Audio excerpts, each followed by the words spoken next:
Mas Titis. Selamat Tadi malam, Mas. ya, Selamat malam, Mas Aziz, Mas Didi. Malam, ini Mas Titis. tadi kita sudah sama-sama dengerin ya informasi dari Ketua PSSI yang pengumumannya cukup mengejutkan sih, walaupun sebenarnya informasi mengenai pemecatan Sintayong kan sebenarnya sudah berembus lama ya kan, beberapa pekan di akhir tahun sebelumnya itu sudah lama, tapi kok akhirnya benar-benar dipecat ini, Mas. Ya, ini kan sebenarnya tepat nggak ya pergantian pelatih di tengah masih ada kompetisi beberapa laga yang masih sedang berjalan ini, Mas Titis. Oke. Sebenarnya pergantian pelatih itu biasa ya dalam sepak bola.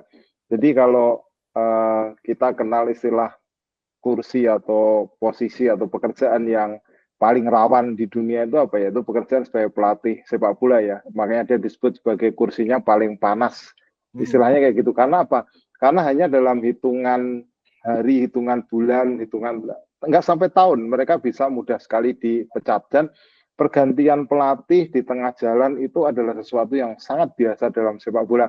Kalau kita tahu misalnya kita bicara di grup di putaran ketiga ya, di grup yang sama dengan timnas Indonesia di kualifikasi putaran ketiga Asia ya, itu misalnya Arab Saudi itu ganti pelatih Roberto Mancini ke Hervé Renard.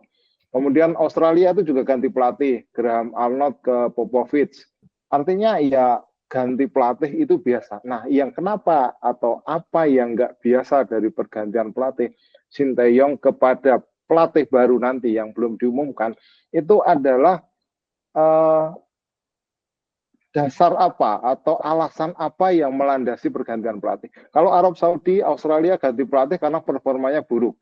Tapi kalau kita lihat performa atau hasil yang sementara dicapai oleh tim nasional Indonesia itu buruknya di mana? Kalau kita lihat pertandingan terakhir itu mereka menang gitu.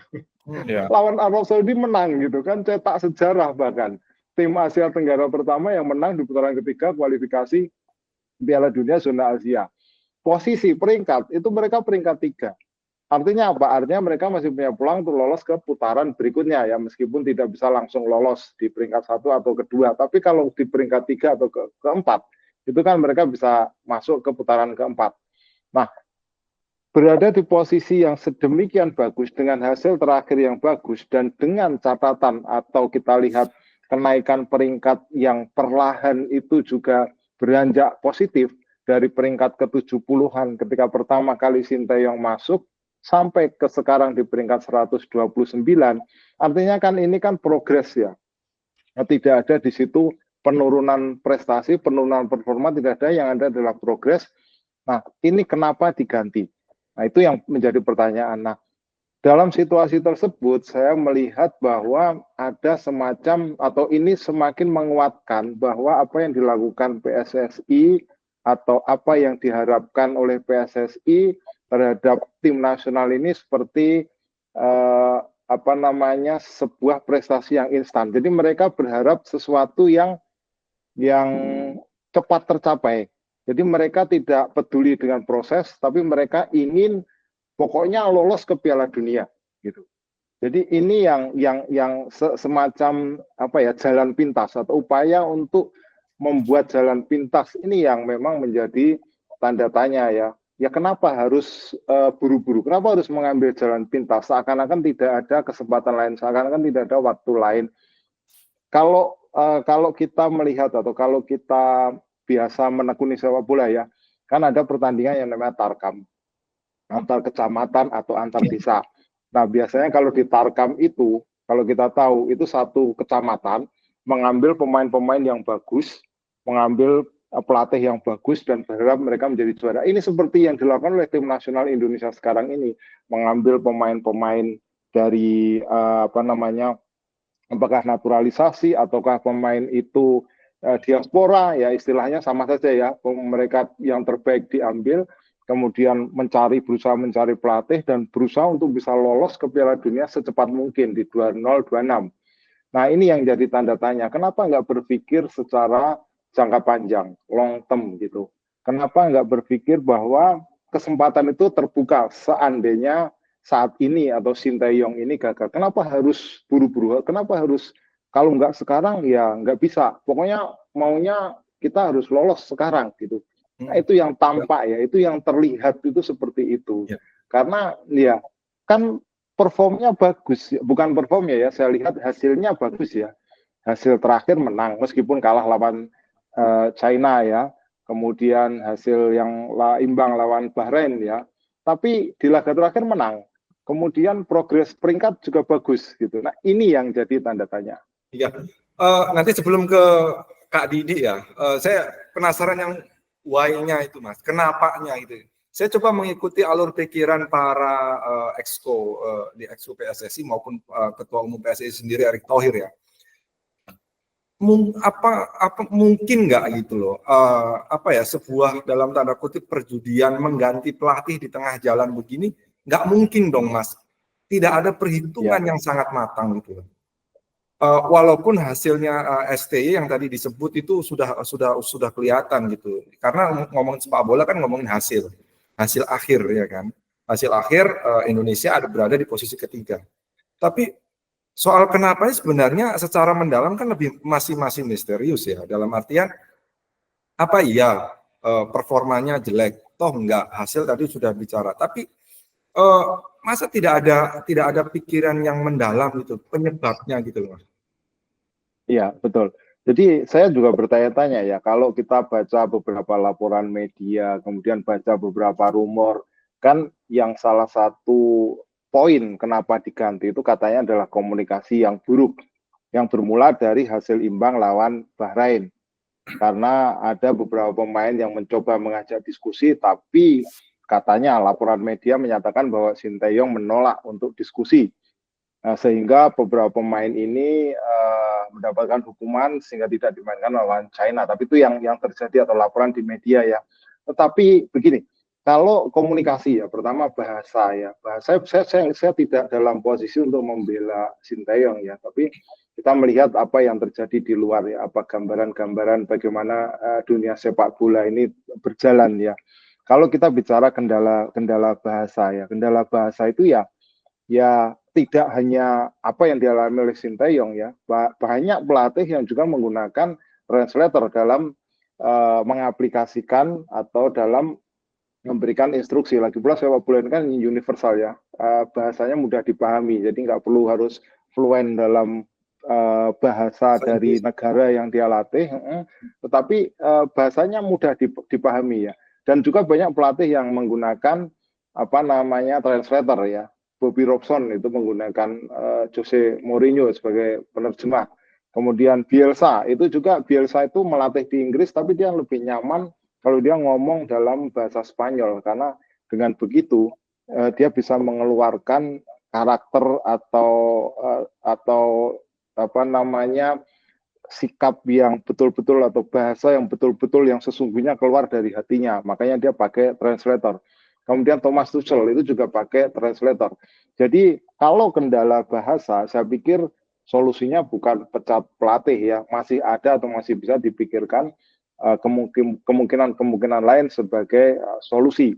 Tapi yang saya tidak tahu adalah apakah benar terjadi perpecahan dalam tubuh tim sehingga mengharuskan pelatih itu diganti. Nah, ini yang saya belum tahu. Tapi kalau kendala komunikasi itu sebenarnya bisa diatasi ya. Dan lagi pula betul seperti yang dikatakan oleh Mas Hasis tadi bahwa pergantian pelatih itu adalah perjudian. Jadi mau dikatakan, mau berargumen bahwa plannya sudah disiapkan sedemikian rupa, tetap saja hasilnya itu adalah sebuah pertaruhan. Jadi yang bisa menjawab hanya waktu. Siapa yang tahu hasil dalam 4 pertandingan berikutnya nanti tim nasional Indonesia bisa menang dan kemudian lolos? Nggak ada yang tahu, nggak ada yang bisa menggaransi. Sehebat apapun seorang pelatih itu, mau Pep Guardiola, mau Louis van Gaal, atau mau Erik ten Hag, dia nggak akan bisa memberikan garansi bahwa tim nasional Indonesia akan lolos ke Piala Dunia. Karena ya yang bisa jawab, yang bisa memberikan jawaban itu hanya waktu. Makanya pergantian pelatih itu adalah sebuah pertaruhan. Bisa menang, bisa tumbang. Artinya bisa pergantian itu mendapatkan hasil positif, tapi juga bisa mendapatkan hasil negatif. Tapi Yang saya ingin bicara adalah bahwa kalau kita melihat progres tim nasional Indonesia ya sejauh ini ya, kita melihat bahwa Sinteyong ini kalau dalam berita atau dalam beberapa pemberitaan ya, dia cukup bagus dalam hal disiplin ya. Disiplin dia cukup bagus. Kemudian fisik dia cukup bagus ya, mengangkat atau membenahi performa fisik tim nasional Indonesia yang sebelumnya itu dalam bahasa sederhana, bahasa tongkrongan penonton bola, menit ke-70 itu udah pada gelimpangan semuanya. Kalau Tapi sekarang kan semenjak iya, menit 70 udah ngos-ngosan semua. Tapi semenjak Sinteyong menjadi pelatih, Anda bisa lihat sendiri ya, menit 70 sampai menit 90, menit-menit krusial yang biasanya dulu itu udah pada kelimpangan ya, cari-cari alasan lah, cedera lah atau apalah. Tapi sekarang mereka masih bisa fight gitu. Masih bisa tarung terus panjang 90 menit, bahkan sampai perpanjangan waktu.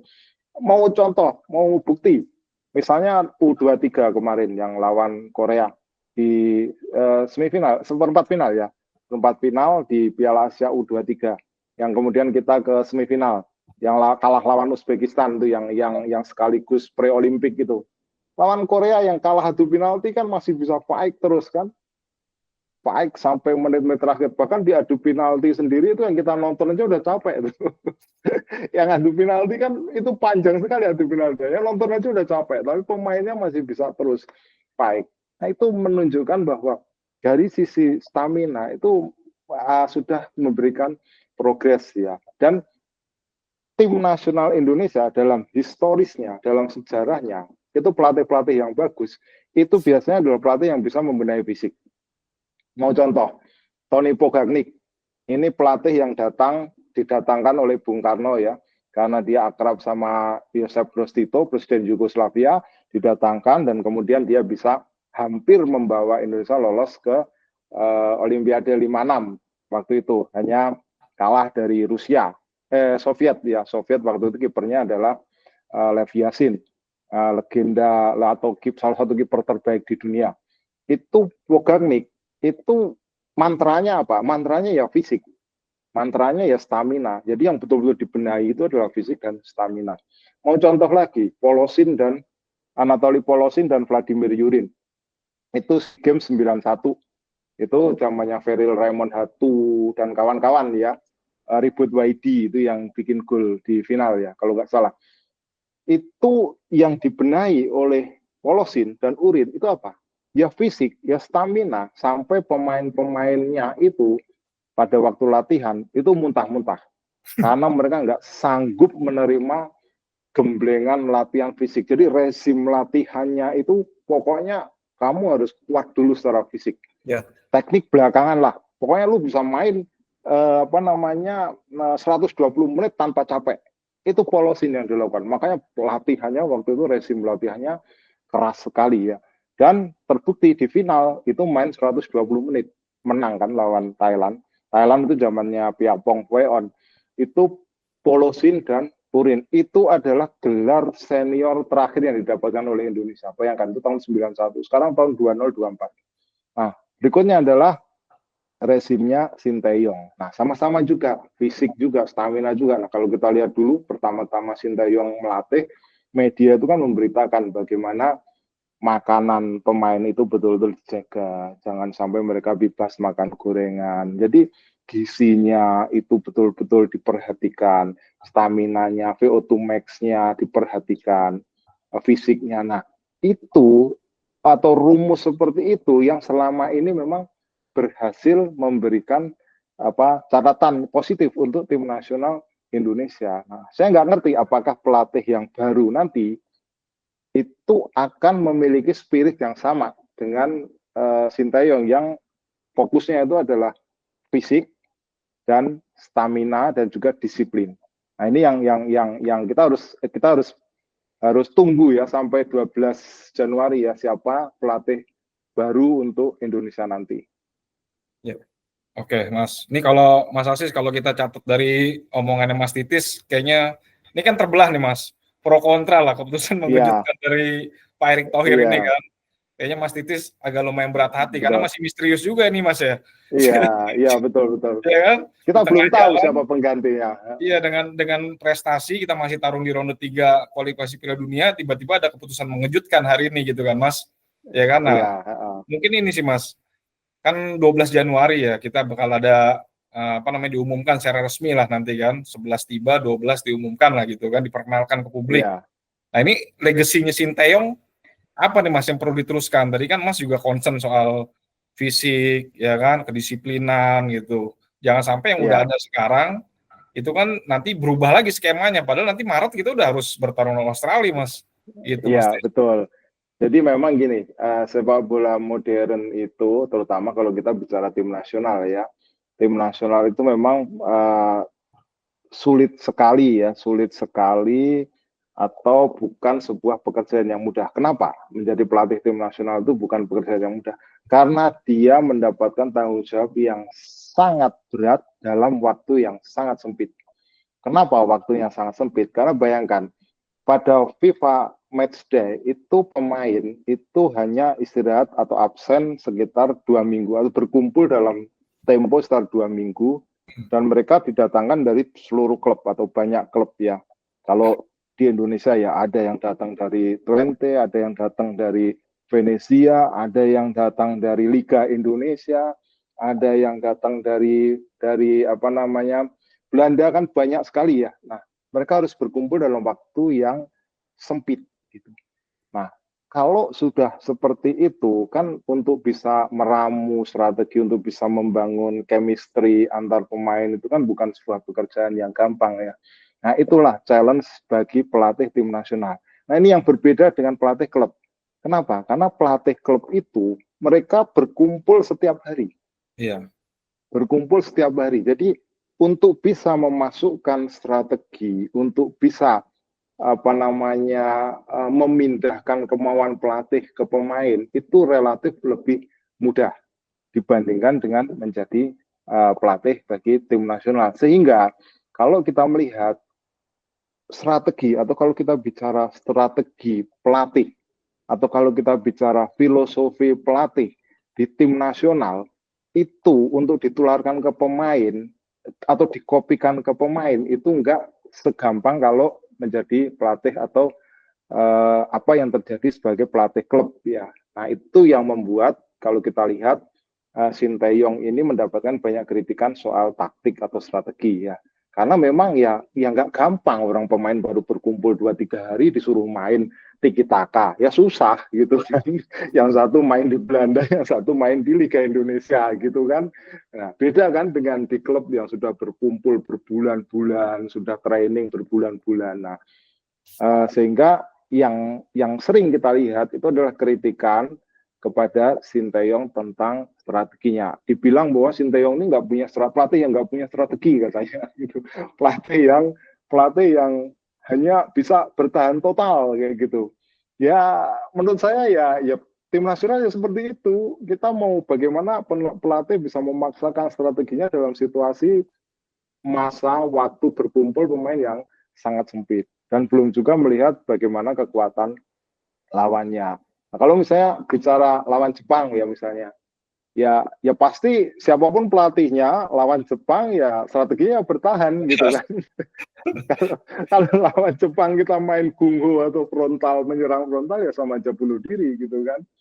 Nah, memang dari sisi strategi atau pemilihan pemain itu yang kritik yang diberikan kepada Sinteyong. Salah satu yang saya juga bertanya-tanya, mungkin Mas Hasis, Mas Didi juga bertanya-tanya, adalah misalnya pemilihan pemain, misalnya kayak Eleano Reinders ya, adiknya Tijani Reinders ini pemain sudah dinaturalisasi, kenapa nggak dipasang bahkan ya, nggak masuk line up gitu kan? Nah ini sudah susah-susah tapi nggak masuk, itu yang termasuk salah satu pertanyaan saya di luar kritikan soal strategi, soal pemilihan pemain. Menurut saya sisi positifnya adalah bagaimana dia bisa membangun disiplin ada kenaikan lah ya disiplin dan bagaimana dia bisa membangun fisik atau stamina pemain. Nah, saya pikir itu ya plus minusnya dari Sinteyong. Nah, kalau pelatih baru datang ya harus fokus tuh pertahankan dia fisiknya, pertahankan dia disiplinnya. Kalau mau meningkatkan strategi, nah, itu yang kita harapkan dari pelatih baru adalah dia harus bisa atau dia harus memiliki kemampuan dalam taktik dan strategi yang lebih baik dari Sintayong. Mas, yang menarik itu Ya. tadi soal meningkatkan strategi itu ya, karena sebagai catatan Sintayong kan sebagai pelatih juga nggak sempurna, ya kan? Ya. Banyak catatan-catatan juga itu terhadap Sintayong. Dalam artian begini, dengan pergantian pelatih ini kan sebenarnya tujuan utamanya kan kalau peletakan dasar segala macam soal stamina itu, maksudnya yang dicari dari PSSI itu apa ya? Dengan pelatih baru, karena misalkan kalau kita lihat semua pelatih itu kan kursi panas, pekerjaan kursi panas Ya. banget gitu. Dan semua pelatih pasti ada plus minusnya gitu. Lalu yang tujuan utamanya bukan soal target ya, tujuan utama yang pengen diubah dari PSSI di timnas itu apa, Mas? Iya, kalau kita melihat jumpa pers atau kita mendengarkan secara utuh dari jumpa pers dari Ketua Umum PSSI Erick Thohir juga sampai sekarang juga kebanyakan publik juga masih belum tahu sebenarnya tujuannya apa. Masih misteri maksudnya. Masih bingung semuanya ya. Sampai sekarang bahkan cuma orang masih bertanya-tanya. Kecuali satu hal tadi itu. Nah, dia pengen Indonesia ini lolos ke Piala Dunia. Tapi ya siapa orang yang bisa memberikan garansi? Taruh sebut nama lah siapa pelatih terhebat di dunia saat ini? Pep Guardiola.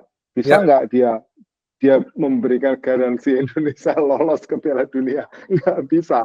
Atau taruhlah siapa pelatih terhebat abad ini siapa? Mendiang Rinus Michels misalnya. Atau siapa? Franz Beckenbauer atau siapa? Sebut nama. Nggak ada yang bisa memberikan garansi. Ini sejak berkembang dari kemarin ya, dari kemarin itu kan kalau kita lihat perkembangannya ya, Kak Didi ya, yang sudah di spill dibocorkan ini sama Fabrizio Romano kan, nama Patrick Kluivert itu kan lumayan gencar, sosok pemain legendaris Belanda ini kan sebenarnya, Mas Tis. Sosok Kluivert ini mendadak kenceng bener ini, namanya mengerucut ke nama ini gitu. Iya, betul. Saya pergantiannya karena netizen itu kemudian membanding-bandingkan ini kok malah downgrade. Oh bagus. Betul. Kan Belanda. Banyak banget komentar-komentar di media sosial, Mas. Iya. Setiap pergantian pelatih itu pertanyaannya adalah satu ya, apakah itu upgrade ataukah itu downgrade? Itu udah pasti itu ya pertanyaannya. Saya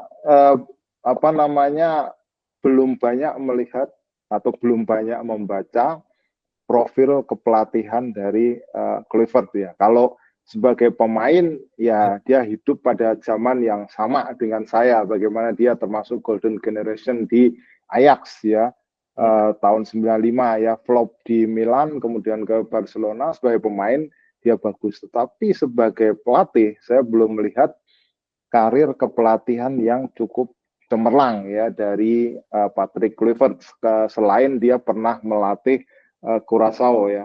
Curaçao ini juga saya masih ingat betul dia pernah 2 kali ketemu tim nasional Indonesia dan kalah ya, waktu itu dia datang ke Indonesia. Nah, Curaçao ini tim dari Karibia, tapi di luar itu tidak ada sesuatu yang cukup menonjol dari Kluivert ini pada karir kepelatihannya, selain sebuah atau pemberitaan bahwa dia ini terlibat utang dengan judi ya, utang judi gambling ya, sebesar 1 juta euro. Itu berita yang muncul ya. Di luar itu belum ada. Makanya saya juga bingung ya. Ini downgrade atau upgrade ya. Dan kalau kita melihat pelatih Belanda yang pernah melatih tim nasional Indonesia ya. Pelatih hebat pun itu belum garansi dia bisa bawa Indonesia naik kelas. Ya, saya berikan contoh Foppe Dehan. Pope Dehan. Saya kebetulan pernah ketemu langsung dengan Pope Dehan, saya pernah wawancara dengan Pope Dehan. Pope Dehan itu pelatih yang sangat terkenal. Dia melatih di Heerenveen, kemudian dia pelatih yang memunculkan Ruud van Nistelrooy, yang memunculkan Klaas-Jan Huntelaar, yang memunculkan Marcus Alback. Ini pelatih yang top lah, grade A lah di Netherlands sana. Dia topnya di Heerenveen. Kemudian 2006 dia mendapatkan tugas atau dia dipercaya untuk melatih tim Indonesia U23 yang waktu itu persiapan untuk pre-olimpik ya. Di Asian Games waktu itu di Doha, Qatar 2006. Saya masih ingat beberapa pemainnya ya, karena saya ketemu juga pelatih lokalnya waktu itu Bambang Rudiansah, mereka TC di Belanda. Beberapa pemain lokalnya itu ada, saya ingat itu siapa ya, Taufik Kasrun itu ya, itu 2006. Hasilnya apa? 3 pertandingan di Qatar kalah terus, bahkan satu diantaranya kalah telak 0-6 atau 0-5. Jadi pelatih bagus pun itu nggak bisa garansi dia bisa membawa tim nasional Indonesia naik kelas ya. Kemudian pelatih Belanda lain, Henk Boelems atau Wim Risbergen itu juga performanya ya so-so aja gitu. Buktinya ya nggak pernah bawa tim nasional Indonesia juara Piala Tiger ya. Kalau di ASEAN ya, hasilnya ya begitu-begitu saja gitu. Ada satu pelatih Belanda yang bagus, Will Korver ya. Will Korver ini dia melatih pre-olimpik itu sekitar tahun 70-an, pertengahan tahun 70-an, pre-olimpik di Montreal, Kanada ya. Olimpiknya di Kanada, dia pre-olimpiknya dan dia bisa bawa Indonesia ke pertandingan terakhir kualifikasi di pre-olimpik. Itu Will Korver. Dan itu satu-satunya yang dipandang cukup berhasil, pelatih asal Belanda. Tetapi kalau kita baca atau kalau saya baca ulasan-ulasan dari wartawan-wartawan kawakan pada era Korver ini melatih tim nasional, apa yang membuat Korver ini hebat? Sama, kata dia, kunci keberhasilan Korver itu adalah disiplin, memberikan disiplin. Jadi balik lagi, pelatih-pelatih hebat Indonesia itu semuanya kuncinya adalah bagaimana mereka bisa mendisiplinkan pemain dan bagaimana mereka bisa menaikkan kekuatan fisik dari pemain. Nah, di luar itu, pelatih-pelatih Belanda sehebat apapun, itu secara historis ya, itu belum kelihatan. Termasuk tadi yang saya sebut Pope Dehan tadi itu. Pope Dehan, wow, itu pelatih sangat terkenal. Anda ke Belanda, ke sepak bola Belanda, Anda tanya, siapa Pope Dehan? Semua orang kenal Pope Dehan. Melatih Indonesia, kalah terus 3 pertandingan. Habis itu dipecat. Itu sepak bola ya, itu yang terjadi ya. Nah, Kluivert, saya nggak tahu track recordnya seperti apa di kepelatihan. Ya, Kak Didi ya, kalau kita lihat memang Kluivert ini kan sebagai pemain moncer lah. Ya, striker tajam lah di eranya. Ya, gacor betul itu gol-golnya, Mas. Gini, tapi kan timnas sekarang, Mas, di situ kan bukan didominasi oleh pemain-pemain diaspora ya. Pemain-pemain diaspora, pemain-pemain keturunan yang secara fisik sudah oke. Ya. Secara taktikal mereka sudah banyak bermain di Eropa. Ya. Artinya basic pun sebenarnya sudah lewat itu semua. Ketika ada sentuhan dari pelatih minimal dari Eropa gitu, apa itu bisa langsung tune in gitu, Mas? Iya, betul. Nah, ini yang jadi ini juga ya, jadi pertanyaan saya ya, pertama waktu tadi ya, apakah bisa langsung tune in ya, karena waktunya 2,5 bulan ya, itu pun juga 2,5 bulan nggak berkumpul bersama dalam satu training center ya, karena mereka membela klubnya masing-masing ya, itu juga satu jadi tanda tanya. Tapi saya kok melihatnya, ya saya baru baca di ESPN Netherlands ya, ESPN Netherlands memberitakan bahwa si Patrick Kluivert ini kemungkinan besar akan melatih tim nasional Indonesia. Tapi tim manajemen Kluivert mengatakan bahwa negosiasi berlangsung, cuman belum ada hitam di atas putih. Nah, itu lucu juga, di situ isinya komentarnya orang Indonesia semua ya. Komentarnya lucu-lucu. Ada yang saya ingat yang paling lucu itu, saya berharap tidak ada bullpen yang keluar tintanya waktu tanda tangan. Berarti masih belum menerima ya. Netizen ini belum bisa nerima. Lucu-lucu itu komennya. Jadi semoga itu tanda tangannya itu tidak jadi atau gimana gitu, istilahnya kayak gitu. Jadi memang belum resmi ya, berarti dari situ, dari apa yang diberitakan oleh ESPN Netherlands itu berarti memang belum ada hitam di atas putih ya. Nah, kenapa Kluivert? Nah, saya berpikir ya, apakah ini ada hubungannya dengan kemauan untuk lebih ofensif ya, lebih ofensif atau lebih menyerang, karena kan kritiknya seorang striker. Ya backgroundnya sebagai seorang striker, tapi kan ya bukan garansi seorang, apakah dia itu seorang striker terus kemudian timnya bisa tiba-tiba memiliki karakter menyerang, kan itu kan bukan garansi ya. Belum tentu zaman main dia seorang striker tiba-tiba dia bisa mengubah filosofi timnya untuk menjadi tiba-tiba ofensif gitu. Dan juga jangan lupa bahwa sepak bola modern itu nggak melulu bikin gol, tapi defense-nya juga harus kuat ya.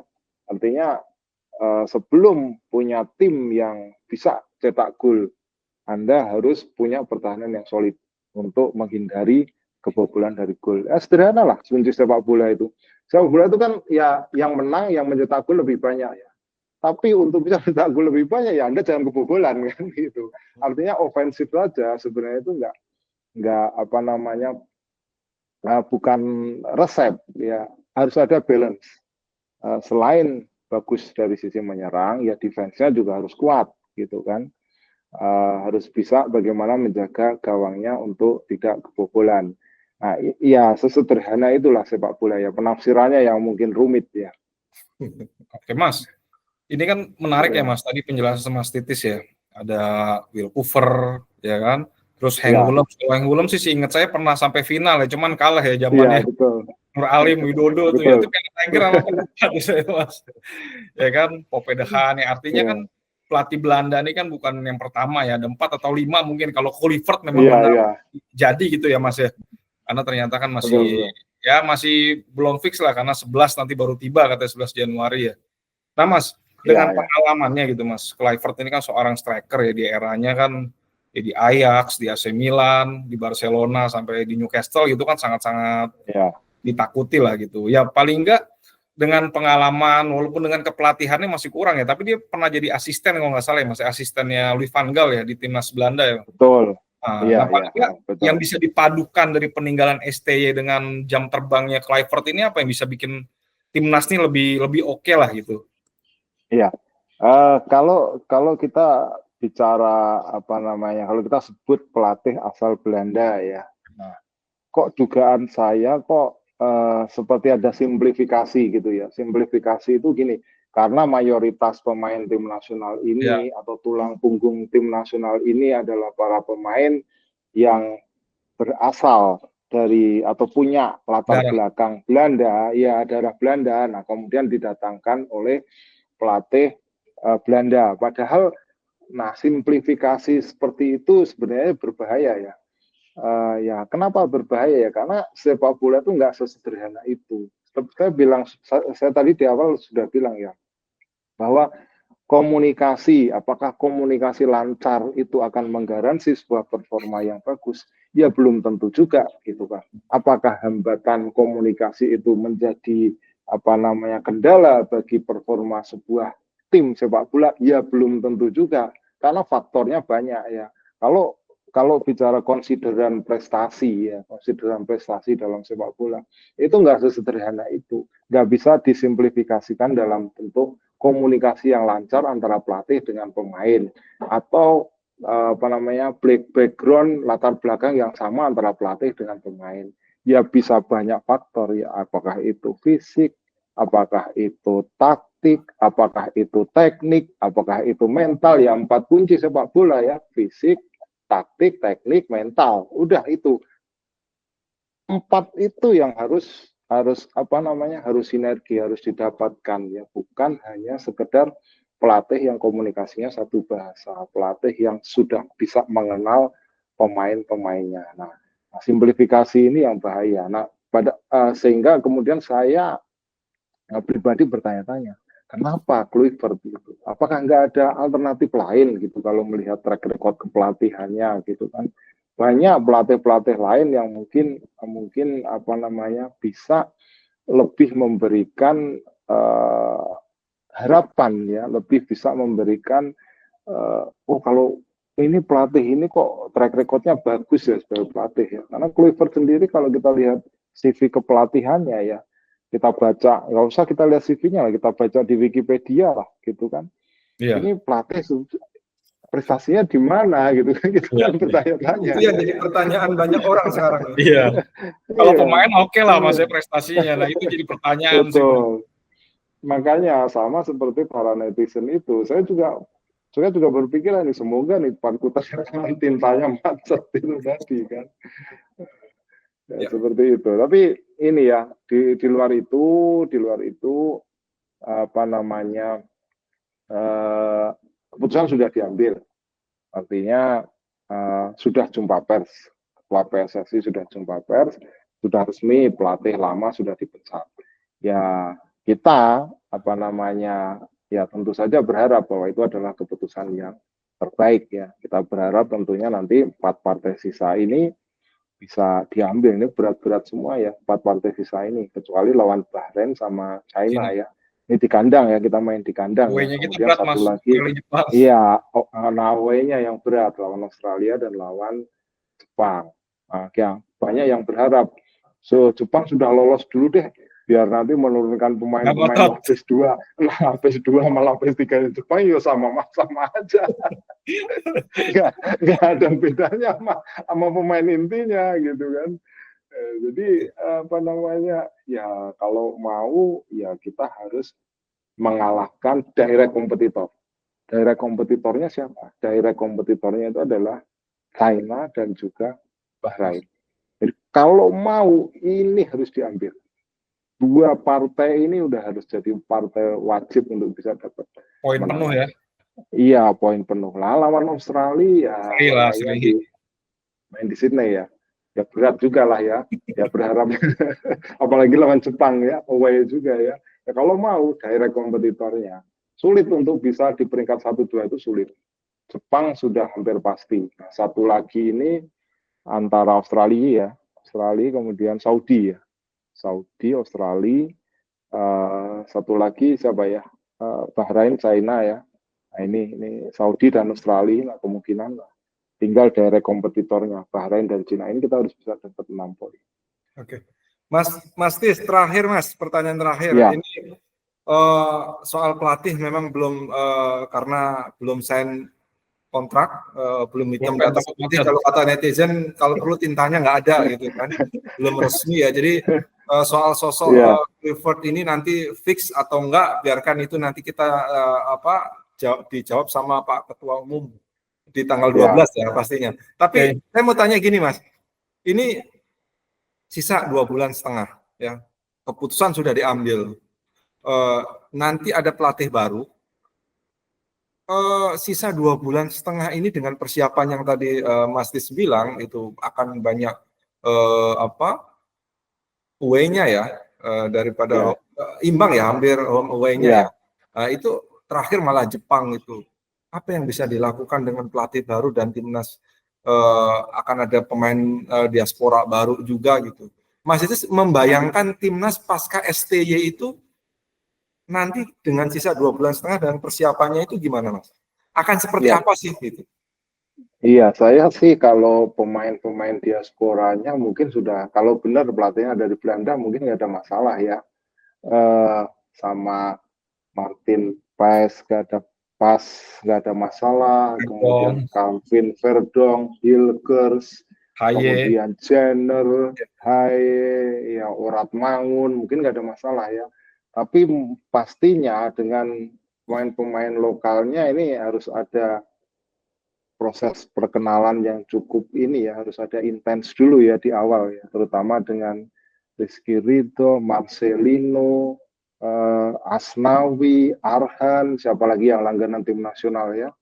Nah, ini yang mungkin butuh adaptasi, tapi dengan pemain-pemain diasporanya itu saya pikir sudah ada klik ya. Nah, terutama pemilihan pemain ya dalam proses kepelatihan, proses pertandingan, pemilihan pemain ini kan penting juga ya. Nah, siapa pemain-pemain lokal yang bisa atau bisa mendapatkan kepercayaan selain pemain-pemain diaspora yang datang dari latar belakang yang Belanda kebanyakan ya. J.H. ya, Hilgers, itu Jenner, Hapner, itu kan semuanya latar belakangnya dari Belanda. Tapi di luar itu yang saya ingin sampaikan adalah bahwa dalam sebuah harapan sebaiknya sisakan ruang dalam hati kita untuk memberikan ruang untuk menerima kalau misalnya gagal. Jadi belum tentu kok tim nasional Indonesia itu dia akan bisa lolos di 2026. Karena itu yang menurut saya atau saya mau garis bawahi adalah long term plan itu tetap penting. Jangka panjang itu tetap penting. Jadi selain short term yang dengan alat tarkam yang mendatangkan pemain-pemain terbaik itu diaspora itu, tapi long term-nya itu harus penting. Long term itu apa? Pembinaan usia dini, infrastruktur diperbaiki, kompetisi yang bersih, kompetisi yang fair, kompetisi yang mampu menghasilkan bibit-bibit muda unggulan yang akan menjadi tumpuan tim nasional dalam beberapa tahun ke depan. Ini yang harus penting ya. Infrastruktur itu sederhana ya. Infrastruktur itu penting banget. Jangan di setiap desa buatlah lapangan yang mulus. Jangan lapangan yang ancur-ancuran, rumputnya nggak jelas, gawangnya nggak jelas. Di Belanda, negeri yang populasinya sebegitu kecil, itu jumlah lapangannya mungkin ratusan hingga ribuan. Padahal negaranya kecil, sempit gitu ya. Nah, infrastruktur itu yang penting. Pembinaan usia dini itu yang penting. Kompetisi diperbaiki. Kompetisinya juga pembinaan usia dini itu juga harus berjenjang ya. Berjenjang 8, 10, 12, 14, 16, gitu, 18. Kompetisinya juga harus ada.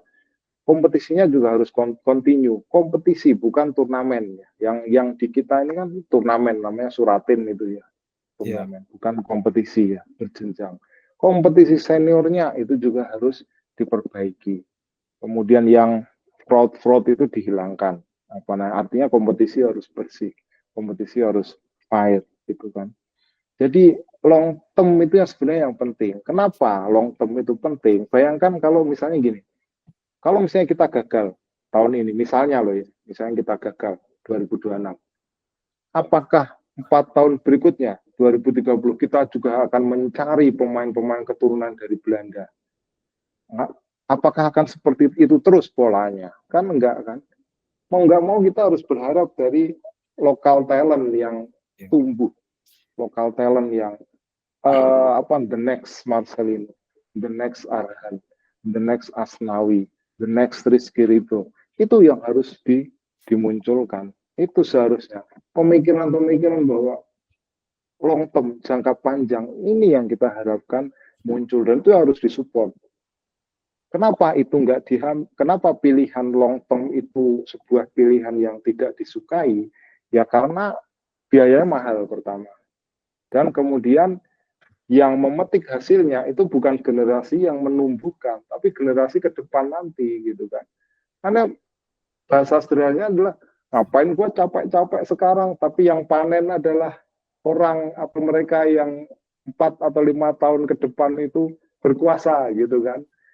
Itu sesederhana itu, sesuatu yang sangat mahal. Tapi kalau kita mau melihat sebagai contoh Jepang, negara kuat di Asia, Korea Selatan, itu semuanya pakai pola long term itu tadi. Pakai pola yang tidak short term, tidak instan.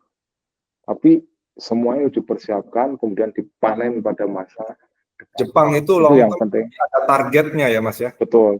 Ya. Iya, betul. Itu jangkanya panjang sekali mereka long termnya. Termasuk Tsubasa itu adalah salah satu bagian dari long term mereka. Ya.